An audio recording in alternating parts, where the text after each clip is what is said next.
নমস্কাৰ দৰ্শকসকল, আহিছো অন্য এটা বিষয়ৰ মাজলৈ। আজি মই আপোনালোকৰ কাৰণে দুটা বক্তব্য লৈ আহিছো দুগৰাকী ৰাজনৈতিক নেতাৰ। এগৰাকী হৈছে ভূপেন বৰা, আনগৰাকী হৈছে হিতেন্দ্ৰনাথ গোস্বামী।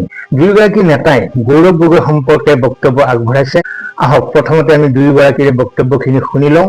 তাৰপিছত আপোনালোকৰ কমেণ্ট বক্সত ৰাখিব পাৰিব আৰু ময়ো মোৰ অভিমত আগবঢ়াম।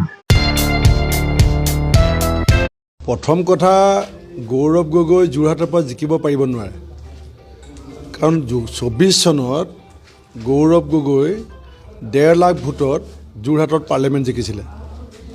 পঞ্চায়ত নিৰ্বাচনত গোটেই অসমত কংগ্ৰেছ হৰাৰ কাৰণে মোক স্কেপগট বনালে যে ভূপেন বৰাৰ কাৰণে হাৰিছে। কিন্তু গোটেই অসমৰ মানুহে জানে যে পঞ্চায়ত নিৰ্বাচনত মুখ্যমন্ত্ৰী ডাঙৰীয়াই যিটো বিশেষ ইছ্যু আনিছিলে সেইটো আছিলে পেহেলগাম কাণ্ডত পাকিস্তানৰ বিৰুদ্ধে প্ৰতিশোধ ল'ব লাগে আৰু অসমত এজন পাকিস্তানী এজেণ্ট আছে, সেইটোৱে আছিলে বিজেপি দলৰ আৰু সেই সময়ত পঞ্চায়ত নিৰ্বাচনত মুখ্যমন্ত্ৰী ডাঙৰীয়াৰ বক্তব্য। তাৰপাছত যোৰহাটত এখনো পঞ্চায়তত কংগ্ৰেছ জিকিব নোৱাৰিলে। এতিয়া তাত গোটেই দলৰ যিটো সাংগঠনিক ব্যৱস্থা পঞ্চায়ত নিৰ্বাচনৰ পাছত তছনছ হৈ গ'ল। গতিকে গৌৰৱ গগৈয়ে বৰ অসম গঢ়াৰ আগত তেওঁ নিজে জিকি আহিব পাৰিব নোৱাৰে, সেইটো নিশ্চিত কৰক। দ্বিতীয়তে, মই জানো যে গৌৰৱ গগৈ দিল্লীত ডাঙৰ দীঘল হৈছে, দিল্লীত থাকি ভাল পায়, 29 চনলৈকে MP আছে। গতিকে এতিয়া যোৰহাটৰ মানুহে গৌৰৱ গগৈক জিকায় এতিয়া শাসনাধীন বিজেপি কেন্দ্ৰীয় চৰকাৰ আৰু বিজেপি ৰাজ্য চৰকাৰখনৰ লগত কেতিয়াও শত্ৰুতা কৰি নলয়, প্ৰথম কথা। দ্বিতীয় কথা, কিবা কাৰণত যদি এক্সিডেণ্টেলি গৌৰৱ গগৈক যোৰহাটৰ মানুহে জিকায়ো, গৌৰৱ গগৈয়ে পদত্যাগ কৰি উপদলপতি হ'বলৈ যাব, কাৰণ অসমৰ মাটি পানী বতাহৰ লগত সংপৃক্ত সম্বন্ধ নথকা গৌৰৱ গগৈ অসম বিধানসভাত কংগ্ৰেছ দলক কি প্ৰতিনিধিত্ব কৰিব সেইটো অসমৰ ৰাইজে ইতিমধ্যে দেখিছে। জুবিন গাৰ্গক জুবিন গৰ্গ বুলি কয়, ৰৈ ৰৈ বিনালেক ৰৈ ৰৈ বিনালৈ বুলি কয় আপুনি। গতিকে তেওঁৰ যিটো অসমীয়াত্ব, সেই অসমীয়াত্ব আৰু যিটো জাতীয়তাবাদ সেইটোক তেওঁ বুজিবলৈ আৰু 15-20 বছৰ সময় লাগিব। গতিকে তেওঁ যোৰহাটৰ মানুহে ইতিমধ্যে চিনাক্ত কৰিছে।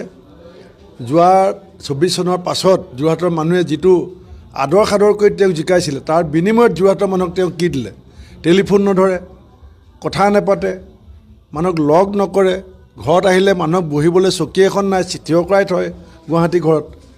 এই কথাবিলাক সংস্কৃতিবান উচ্চ শিক্ষিত যোৰহাটবাসীয়ে গৌৰৱ গগৈক এইবাৰ এটা শিক্ষা দিব, আপুনি চাই থাকক। এতিয়াতো বিজেপি দলক যদি অসমত আটাইতকৈ বেছি কোনোবাই সহায় কৰিছে সেয়া হৈছে ৰকিবুল হুছেইন আৰু গৌৰৱ গগৈ। কাৰণ বিজেপি দলে 26 চনৰ নিৰ্বাচনৰ কাৰণে যেতিয়া সৰ্বশক্তিৰে যুঁজি আছে, সেইটো সময়ত গৌৰৱ গগৈয়ে 29 চনত তেওঁ MP ক'ত খেলিব, তাৰ কাৰণে চিট খালী কৰিছে প্ৰদ্যুৎ বৰদলৈ ডাঙৰীয়াক, বিভিন্ন পৰিস্থিতি সৃষ্টি কৰিলে যাতে প্ৰদ্যুৎ বৰদলৈ দল এৰি পেলাই গুচি যায়। আজি অসমৰ 12জন বুদ্ধিজীৱীয়ে গৌৰৱ গগৈক পৰামৰ্শ দিবলৈ গৈছিলে যে বিৰোধী ঐক্যটো বনাই পেলাই চৰকাৰ আনিবৰ কাৰণে তুমি কাম কৰিব লাগে। আৰু গৌৰৱ গগৈয়ে বুদ্ধিজীৱীসকলক বুজাইছিলে যে যিমান চেষ্টা কৰিলেও এইবাৰ হিমন্ত বিশ্ব শৰ্মাক হৰুৱাব নোৱাৰি, আমি 31ত যেতিয়া এণ্টি ইনকামবেঞ্চি আহিব তেতিয়া চৰকাৰ আহিব। আজি মই আপোনাক কৈ থলোঁ, কৰ্ণাটকতো এটা কংগ্ৰেছৰ ডাঙৰ টীম খুব সোনকালে বিজেপিলৈ আহিব। মই কথা পাতিছিলোঁ, মোৰ লগত সম্পৰ্ক আছে।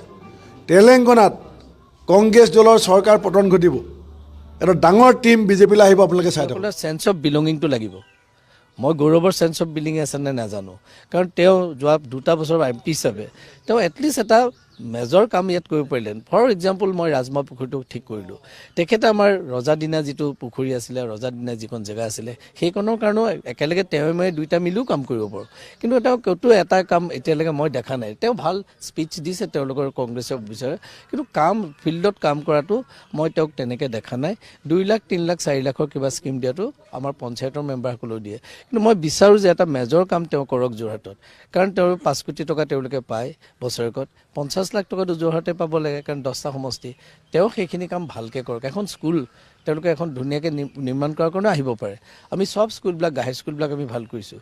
তেখেতেও ক'ৰবাত হয়তো 2টা কলেজত, নতুন কলেজবিলাক হৈছে, 2টা ৰুম দিয়ক। আমি সেইটো কৈছোঁ। এডুকেশ্যন আমাৰ যোৰহাটত, education is a very important thing. তেওঁ এডুকেশ্যন ইনষ্টিটিউটক ইম্প্ৰুভ কৰাৰ কাৰণেও কিবা কৰিলে মই ভাল পাম। এজন মানুহক আৰু ফেক্টৰ নহয় বুলি কৰিলে মানুহজনে ভাবিব ইয়াৰ বহুত বাহাদুৰি হ'ল, হয় না? আমি যুঁজত নামিছোঁ, কিন্তু মই নিশ্চিত যে এই যুঁজত মোৰ জয় হ'ব।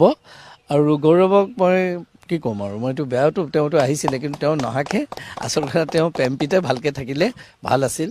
আৰু মই জনাত কংগ্ৰেছৰ যিখিনি মানুহ আছে যোৰহাটত, তেওঁলোকে কিন্তু যথেষ্ট অফেণ্ডেড হৈছে। মই কাকো কিন্তু গৈ পেলাই হেঁচা দিবলৈ যোৱা নাই দেই, মই কাৰোবাৰ পৰা মানুহ আনি কৰিম।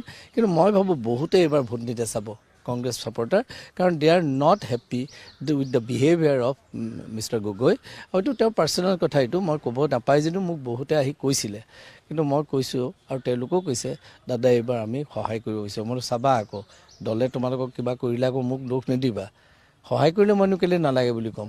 সেইকাৰণে মই কৈছোঁ যে তেখেতে অকণমান গ্ৰাছ ৰুটত কাম কৰিব লাগিব, ইয়াত থাকিব লাগিব। আজি তেওঁ MP হিচাপে যোৰহাটত তেনেকৈ বিশেষ 2-3 দিন থাকে যায়গৈ, আৰু তেওঁতো এতিয়াতো প্ৰেচিডেণ্ট হ'ল, তেওঁ ইয়াত বেছিদিন থাকিবও নোৱাৰে। কিন্তু ষ্টেট প্ৰেচিডেণ্ট হিচাপে তেওঁ এসপ্তাহ যোৰহাটত থকা, তেওঁ MP হৈ থাকিবই নহয়, MLA হ'ব নোৱাৰিলে MP হৈ থাকিব, এসপ্তাহ যোৰহাটত থাকক। আৰু এটা কথা মই ক'ব বিচাৰোঁ যে যোৰহাটৰ মানুহৰ লগত মোৰ এটা সম্বন্ধ, আত্মিক সম্বন্ধ আছে। মই সাধাৰণতে ধনী দুখীয়া বা তেনেকুৱা ধৰণৰ বিচাৰ নকৰোঁ, আৰু মই সকলোৰে লগতে সমান ব্যৱহাৰ কৰোঁ। আৰু সেইকাৰণে মানুহৰ লগত এটা মোৰ ৰিলেশ্যন আছে। ভোট দিয়া নিদিয়াটো তেওঁলোকৰ কথা, কিন্তু মানুহৰ মোৰ বিৰুদ্ধে কোনো এটা আজিলৈকে আঙুলি টুৱাব পৰা নাই। আজি ঘপককৈ দেখিলোঁ প্ৰতিদিনত এটা নিউজ দেখিছে ব্ৰহ্মপুত্ৰৰ পানীটোত মই হেনো কৰিলোঁ। আৰু সেই সময়ত চৰকাৰে, কংগ্ৰেছ চৰকাৰে 2 বছৰ পানীৰ পাইপ কিনি পানী নুলিওৱাকৈ পাইপ সোপা কিনিলে। এতিয়া তেওঁলোকে আকৌ মোক ক'ব আহিছে আমিতো পানী আনিলোঁ, এতিয়া যোৰহাটলৈ আমি টাউনলৈ এতিয়া পানী আনিবলৈ ব্ৰহ্মপুত্ৰৰ সক্ষম হ'লোঁ। তেতিয়াও কংগ্ৰেছে কাম নকৰা কামটো আমি 5 বছৰমান লাগিলে, কোম্পানীবিলাক নহা হ'ল, কোম্পানীৰ মানুহ নহা হ'ল, লুট কৰিলে আমাক। আৰু তেতিয়া মই খুব টানি আমি কাম কৰাৰ কাৰণে 4খন পঞ্চায়তে ব্ৰহ্মপুত্ৰৰ পানী পালে। তেওঁলোকে গমেই নাপায় পানী কেনেকৈ আহিছে। গতিকে এতিয়া এই মুহূৰ্তত মই কওঁ যে মই সততাৰে, নিষ্ঠাৰে মই যোৰহাটত কাম কৰোঁ, কিন্তু মোৰ এগেইনষ্টত তেনেকৈ কথা ক'ব নোৱাৰে। ইলেকশ্যনৰ সময়ত হয়তো মোক অলপ সেৱা কৰাৰ কাৰণে এইবিলাক কৰিছে। দৰ্শকসকল, ভূপেন বৰাই এক বিস্ফোৰক মন্তব্য আগবঢ়াইছে। সেইটো হৈছে গৌৰৱ গগৈয়ে 12গৰাকী বুদ্ধিজীৱীৰ সন্মুখত কৈছিল যে 2026 তেওঁৰ টাৰ্গেট নহয়, কাৰণ 2026ত ডক্টৰ হিমন্ত বিশ্ব শৰ্মাক পৰাজিত কৰাটো সম্ভৱ নহয়। সেয়েতো 29ৰ টাৰ্গেটতহে কাম কৰি আছে। এয়া এটা অতি তাৎপৰ্যপূৰ্ণ বক্তব্য ভূপেন বৰাৰ, আৰু ই 100% সত্য বুলি আমি মানি ল'ব পাৰোঁ, কিয়নো সেইটো দলৰে সভাপতি আছিলে ভূপেন বৰা। আনহাতে হিতেন্দ্ৰনাথ গোস্বামীৰ বক্তব্যও অতি তাৎপৰ্যপূৰ্ণ, কিয়নো গৌৰৱ গগৈৰ ৰাজনীতিত প্ৰৱেশেই ঘটিছিল সাংসদ হিচাপে, আৰু আজি কুপতি 12টা বছৰে তেওঁ সাংসদ হিচাপে কাৰ্যনিৰ্বাহ কৰি আছে। এই 12 বছৰীয়া সাংসদ জীৱনত তেওঁ এনে এটা উল্লেখনীয় কাম কৰা নাই যিটোৰ কাৰণে তেওঁক সমষ্টিবাসীয়ে মনত ৰাখিব, ইতিহাসে মনত ৰাখিব। গতিকে তেনে এজন মানুহক মুখ্যমন্ত্ৰী পাতি আমি নিশ্চয় অসমখন ৰসাতলে নিয়াব নোৱাৰোঁ। মুখ্যমন্ত্ৰী ডক্টৰ হিমন্ত বিশ্ব শৰ্মাৰ দৰে কৰ্মদক্ষ এজন মুখ্যমন্ত্ৰীক আমি ইগনোৰ কৰি গৌৰৱ গগৈৰ দৰে 12 বছৰীয়া সাংসদ কালত যি এটাও উল্লেখনীয় কাম নকৰিলে, তেনেগৰাকী ব্যক্তিক আমি মুখ্যমন্ত্ৰী হিচাপে বিচৰাটো উচিত নে? নিশ্চয় আপোনালোকে কমেণ্ট বক্সত লিখিব। আজিলৈ এৰিছোঁ। মোৰ বক্তব্যৰ সৈতে কাৰোবাৰ ডিমত থাকিলে গালি দিব পাৰে মোক। মই কমেণ্ট বক্স অপেন ৰাখিছোঁ। ভালে থাকক, কুশলে থাকক। ধন্যবাদ।